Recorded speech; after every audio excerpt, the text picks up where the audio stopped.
Avunledi la massa.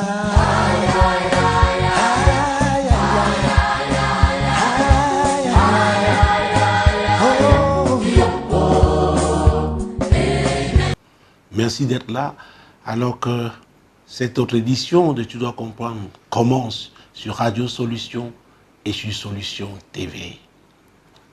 Pour ceux qui regardent régulièrement cette émission, ils connaissent cette thématique, la loi, la semence et de la moisson dans cette série, tirée de Galates chapitre 6, verset 7. Ne vous y trompez pas, on ne se moque pas de Dieu. Ce qu'un homme aura semé, il le moissonnera aussi. C'est une affaire de temps. C'est une loi qui nous concerne tous. Quel que soit le continent, quel que soit le pays, quelle que soit la localité, c'est ce que Dieu a dit.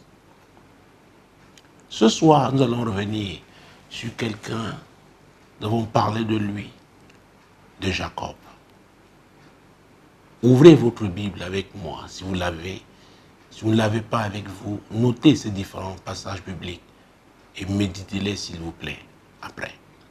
Genèse chapitre 35. Genèse chapitre 35, nous allons prendre les deux premiers versets, versets 1 et 2. Dieu dit à Jacob, lève-toi, monte à Bethel et demeure-y. Là, tu dresseras un autel au Dieu qui t'apparut lorsque tu fuyais Ésaü, ton frère. Jacob dit à sa maison et à tous ceux qui étaient avec lui, ôtez les dieux étrangers qui sont au milieu de vous, purifiez-vous et changez de vêtements. Nous avons déjà lu ces passages.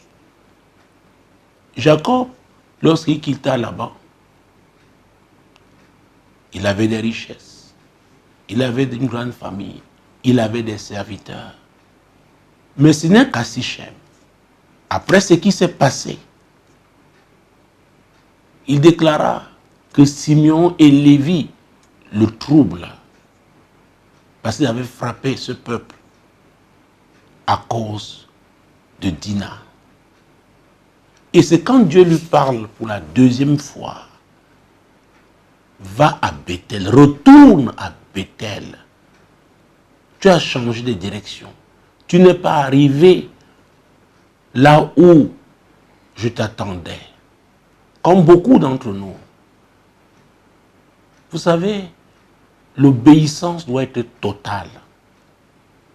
Avec Dieu, même si vous obéissez à 95%, vous n'avez pas obéi. Et le diable connaît, n'est-ce pas, cette règle.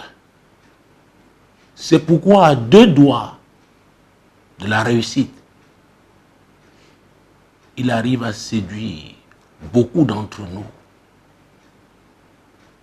Et tous les efforts, tous les sacrifices qu'on aura faits, n'est-ce pas, tombent dans l'eau. Donc, retourne à Bethel. Et ce n'est qu'à ce moment-là que Jacob dit à tous ceux qui étaient là, il leur demande d'ôter les dieux étrangers qui sont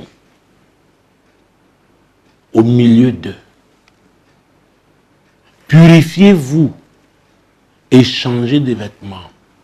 Alors, cela nous fait penser à ce que la Bible dit dans Actes chapitre 3, verset 19. Nous pouvons lire ces versets et nous reviendrons à Genèse, Actes chapitre 3, verset 19. Ce verset parle essentiellement de repentance et de conversion. Repentez-vous donc et convertissez-vous. Même comme vous êtes assis à l'église, même comme vous avez déjà des titres religieux, peut-être vous êtes déjà pasteur, vous vous appelez déjà apôtre, prophète, les hommes vous adulent. Repentez-vous et purifiez-vous. C'est ce que la Bible dit ici quand Jacob parle, n'est-ce pas, d'ôter les dieux étrangers. Il parle de se purifier et de changer de vêtements. Il s'agit de repentance et de conversion. Dieu est constant. On ne peut pas achever sa course, l'achever de façon glorieuse avec Dieu, si on ne se repent pas, si on ne se convertit pas. Ce n'est pas possible. C'est incontournable. La repentance et la conversion sont incontournables. Donc, Jacob était quelqu'un de laxiste, de complaisant, de tolérant. Or, la Bible dit que ceux qui aimeront leur Dieu agiront avec fermeté. C'est très important, mesdames, c'est très important, messieurs. Parce que le plus souvent, il s'agit des personnes qui nous sont proches, des personnes que nous aimons. Et le diable veut passer par elles pour nous faire échouer. Oh mon Dieu, mon roi. S'agissant de Jacob, revenons au chapitre, mon Dieu, mon roi. Nous sommes au chapitre 35. Allons au verset 14 et 15. Avant de revenir, n'est-ce pas, au chapitre précédent. Et Jacob dressa un monument dans le lieu où Dieu lui avait parlé, un monument de pierre sur lequel il fit une libation et versa de l'huile, comme il avait fait déjà 20 ans plus tôt. Verset 15. Jacob donna le nom de Bethel au lieu où Dieu lui avait parlé. Mais la question importante ici est de savoir, est-ce que tous ceux-là qui étaient avec Jacob s'étaient véritablement repentis, s'étaient véritablement convertis? D'autant plus que ceux qui suivent cette émission depuis quelques mois maintenant savent, se souviennent de ce que Rachel avait fait. La femme que Jacob aimait tant, pour laquelle il avait travaillé 14 ans. C'est pourquoi je parlais des chapitres qui précédaient Genèse 35. Allons particulièrement au chapitre 31. Oui, commençons avec le chapitre 31.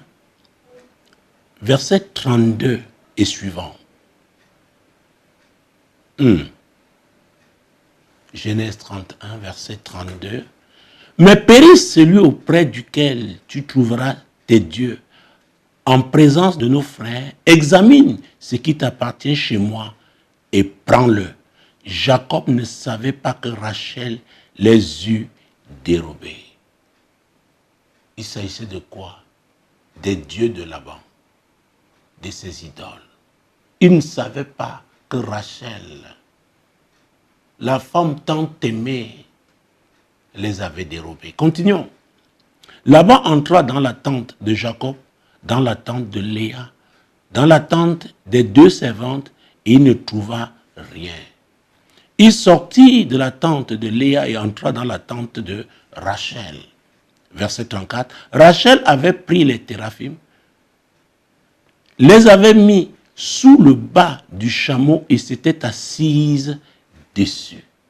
Laban fouilla toute la tente et ne trouva rien. Elle dit à son père, nous sommes au verset 35, que mon Seigneur ne se fâche point si je ne puis me lever devant toi, car j'ai ce qui est ordinaire aux femmes. Il chercha et ne trouva point les téraphim. Alors, elle avait menti, nous l'avons vu. Elle a menti à son père. Elle n'avait jamais dit à son mari, à son époux, à Jacob, qu'elle avait avec elle les idoles de son père. Elle les avait dérobées. Elle avait volé. Et Jésus a dit, dans Jean chapitre 10, verset 10, à sa partie A, le voleur ne vient que pour voler, égorger et détruire. Le voleur, c'est qui? C'est le diable. Ne croyez pas que le diable se manifestera toujours personnellement. Il peut le faire au travers d'un agent. Et dans ce cas, c'était Rachel. Parce que Les disciples du diable font exactement comme leur maître. Et nous allons voir quelle sera la réaction, n'est-ce pas, de Jacob à l'issue de cette fouille improductive, selon lui. Vous savez, vous pouvez cacher les choses aux hommes, mais au plan spirituel, le diable prend note. Parce que si vous mentez, vous lui appartenez. Vous êtes à son service, parce qu'il est le père du mensonge. Si vous dérobez, si vous volez, vous êtes à son service, parce qu'il est le voleur. Continuons notre lecture. Nous sommes au verset 36. Jacob s'irrita et querella Laban. Il reprit la parole et lui dit, quel est mon crime? Quel est mon péché? Que tu me poursuives avec tant d'ardeur. Verset 37. Quand tu as fouillé tous mes effets, qu'as-tu trouvé des effets de ta maison? Produis-le ici devant mes frères et tes frères et qu'ils prononcent entre nous deux. Jacob était si sûr de lui. Et Rachel n'a rien dit. Je le rappelle, la femme tant aimée. Faisons très attention. Ne parlons pas vite. Soyons humbles. L'humilité est une semence, nous l'avons vu. Tout comme l'orgueil en est une. Jacob ne savait pas que Rachel avait dérobé les dieux de son père. Oui, madame, oui, monsieur. Nous parlons de la loi de la semence et de la moisson. Mon Dieu, mon roi. Revenons donc au chapitre 35. Nous allons prendre les versets 16 à 18. Il partit de Bethel. Il y avait encore une certaine distance jusqu'à Ephrata. Lorsque Rachel accoucha, elle eut un accouchement pénible. Et pendant les douleurs de l'enfantement, la sage-femme lui dit, ne crains point, car tu as encore un fils. Suivez la réaction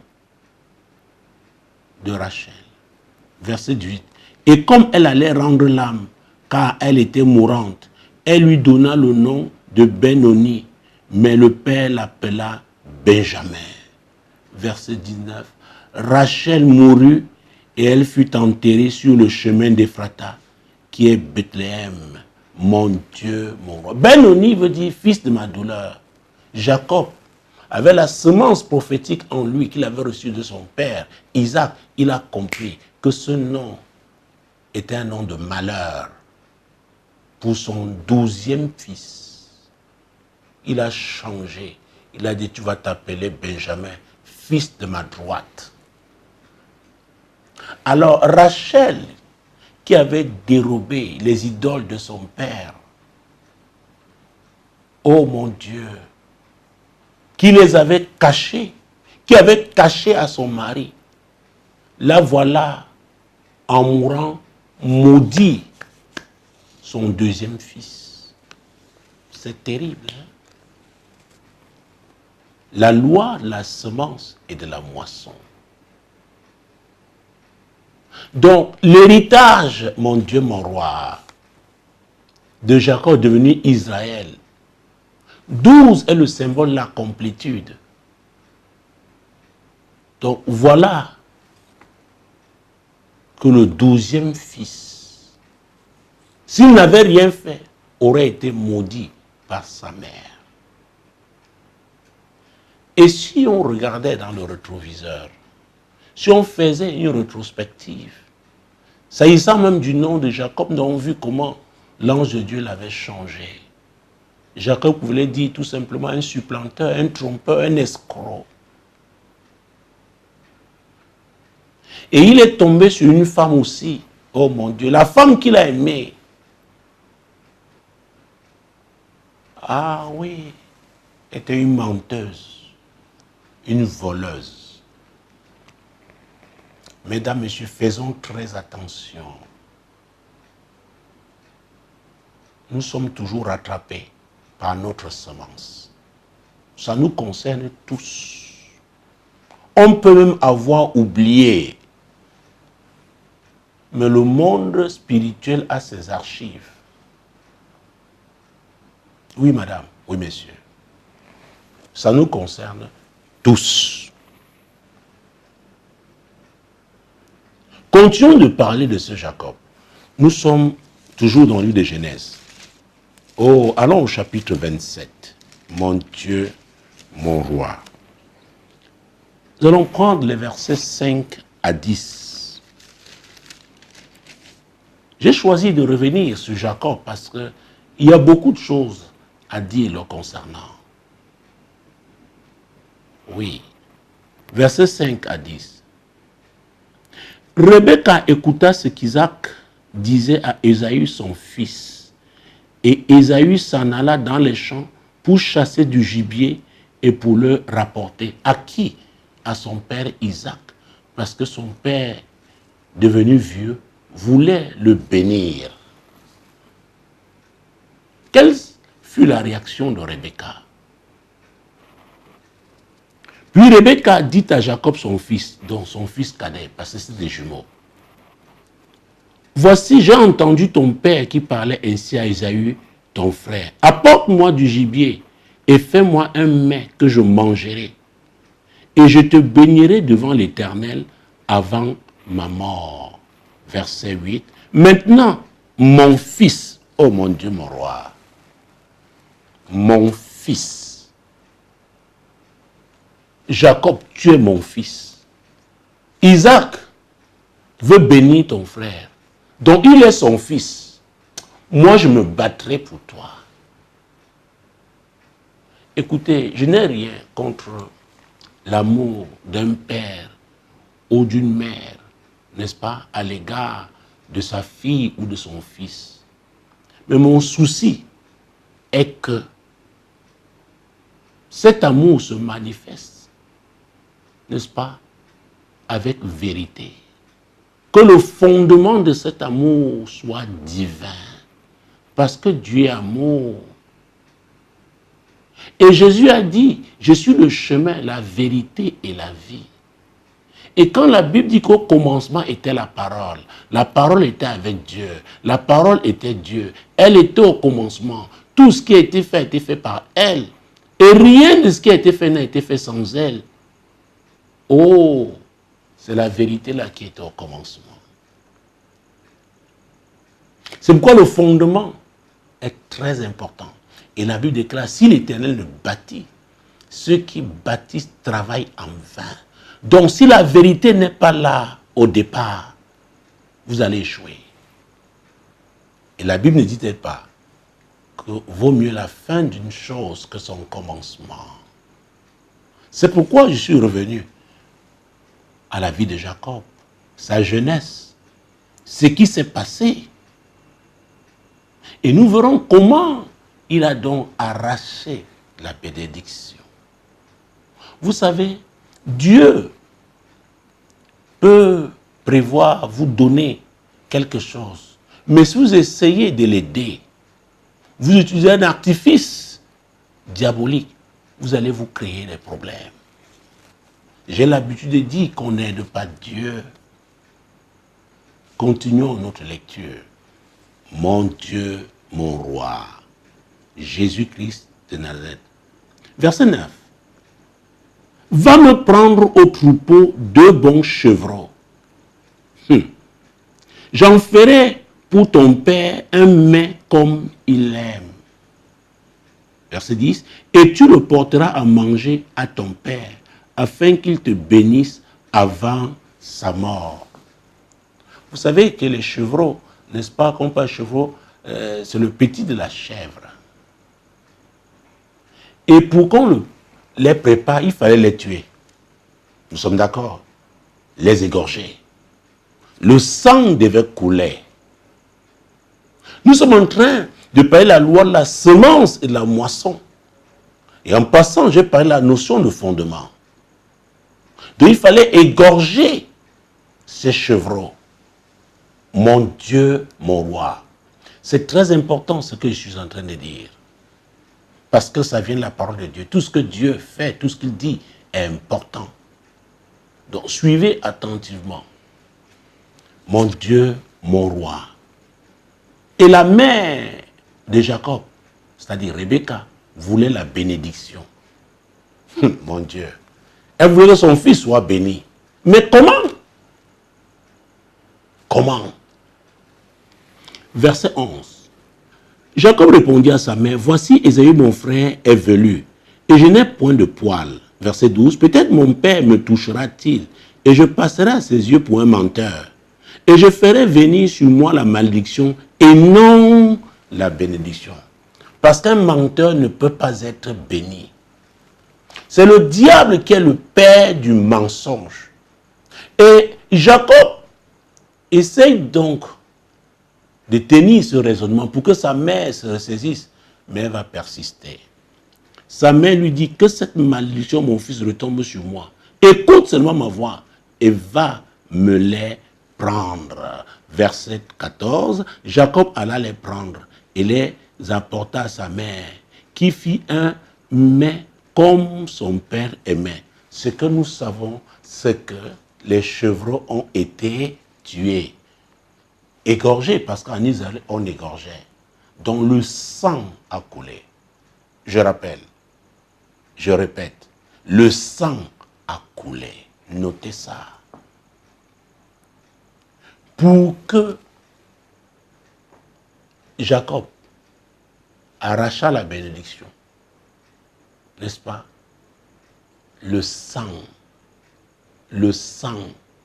a coulé.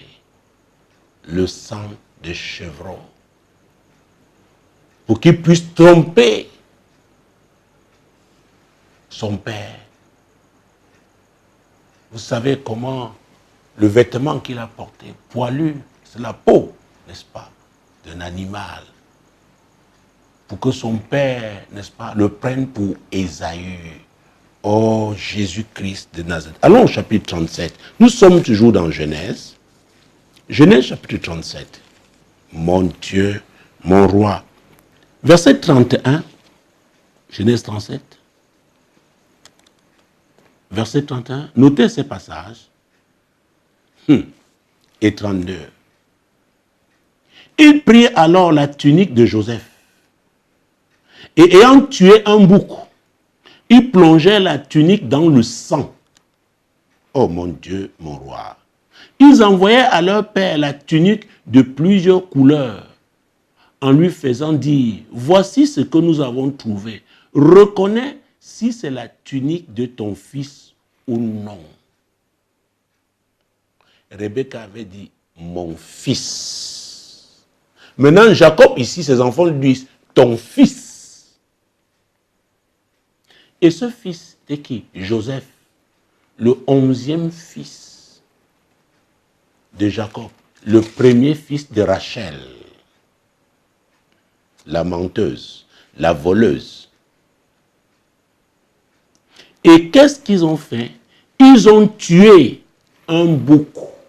Le bouc, c'est le mâle de la chèvre. Ça veut dire quoi? C'est le sang là. Jacob, qui a commencé sa vie de bénédiction selon sa mère avec le sang, c'est avec le même type de sang. Parce que le bouc, c'est le mâle de la chèvre. Oh, Jésus-Christ de Nazareth. Mon Dieu, nous parlons de la loi de la semence et de la moisson. C'est avec ce sang. Le sang là va parler. Parce que ses enfants lui ont seulement demandé de reconnaître. Ils ne lui ont rien dit. Et quelle sera la réaction donc de Jacob? Verset 33. Jacob l'a reconnu et dit, c'est la tunique de mon fils. Une bête féroce l'a dévoré. Joseph a été mis en pièces. Vous voyez, le sang a parlé. Le fondement de ce qu'on pouvait appeler bénédiction, que sa mère pouvait appeler bénédiction, était fait de sang. Et verset 34, et il déchira ses vêtements, il mit un sac sur ses reins, et il porta longtemps le deuil de son fils. Le premier fils de Rachel. Tous ses fils et toutes ses filles vinrent pour le consoler, mais il ne voulut recevoir aucune consolation. Il disait, c'est en pleurant que je descendrai vers mon fils au séjour des morts. Et il pleurait son fils. Est-ce que Joseph avait été dévoré par une bête? Non, il avait été vendu par ses frères. Mais le sang là, ô Jésus-Christ de Nazareth, mon Dieu, mon roi. Hey! Prenons Genèse. Nous sommes toujours dans Genèse, nous continuons. Cette fois-ci au chapitre 45. Pour vous dire comment Jacob était convaincu que son fils Joseph avait été dévoré par une bête féroce. L'impact du sang de départ sur sa vie. Genèse 45, mon Dieu, mon roi. Versets 25 et 26. Genèse 45, versets 25 et 26. Ils remontèrent de l'Égypte et ils arrivèrent dans le pays de Canaan auprès de Jacob leur père. Il lui dit, Joseph vit encore, et même c'est lui qui gouverne tout le pays d'Égypte. Suivez bien. Mais le cœur de Jacob resta froid parce qu'il ne les croyait pas. Il ne pouvait pas. Le sang avait un tel impact sur sa vie, une influence sur sa vie. C'était un homme triste. Donc la bénédiction que sa mère a voulu qu'il reçoive avait été souillée par le sang. Et il était suivi par cette moisson. Parce que la semence là a produit une mauvaise moisson dans la vie, n'est-ce pas, de Jacob. La semence là, n'est-ce pas, a produit une mauvaise moisson dans la vie de Jacob. Il n'a pas cru. Oh, mais le cœur de Jacob resta froid parce qu'il ne les croyait pas. Jésus-Christ de Nazareth. Mon Dieu, mon roi, alors que nous arrivons à la fin de ce programme, réfléchissons ensemble, méditons. Parfois, il est important, n'est-ce pas, de faire une rétrospective. Nous pouvons accuser les autres alors que nous sommes nous-mêmes responsables à cause d'un certain type de semences. Parce que c'est dans le passé, on a oublié. Peut-être c'est la semence parentale. Jacob n'a pas cru. Jacob n'a pas cru. C'est par le sang de chevreau qu'il a pu arracher la bénédiction. Et c'est par le sang de bouc qui va porter le deuil toute sa vie.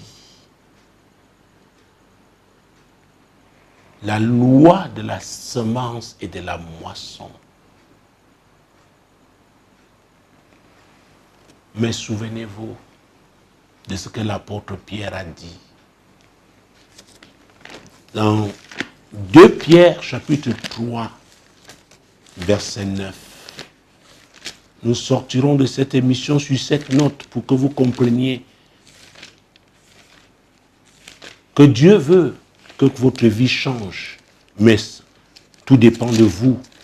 Nous avons vu que toute décision, tout choix qu'on fait est une semence. 2 Pierre chapitre 3 verset 9. Le Seigneur ne tarde pas dans l'accomplissement de la promesse comme quelques-uns le croient. Mais il use de patience envers vous, ne voulant pas qu'aucun périsse, mais voulant que tous arrivent à la repentance. Donc peu importe la semence, votre semence, parce que la semence a à voir avec le passé, quand on parle déjà de moisson. La seule façon de changer, nous l'avons vu lorsque nous avons lu Actes chapitre 3 verset 19.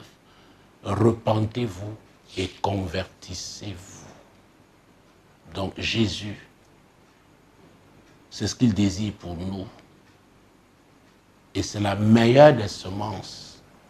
Cette semence-là va changer notre vie, va affecter favorablement notre avenir. Merci madame, merci messieurs, merci jeunes gens d'avoir suivi ce programme. Demeurez bénis. Shalom.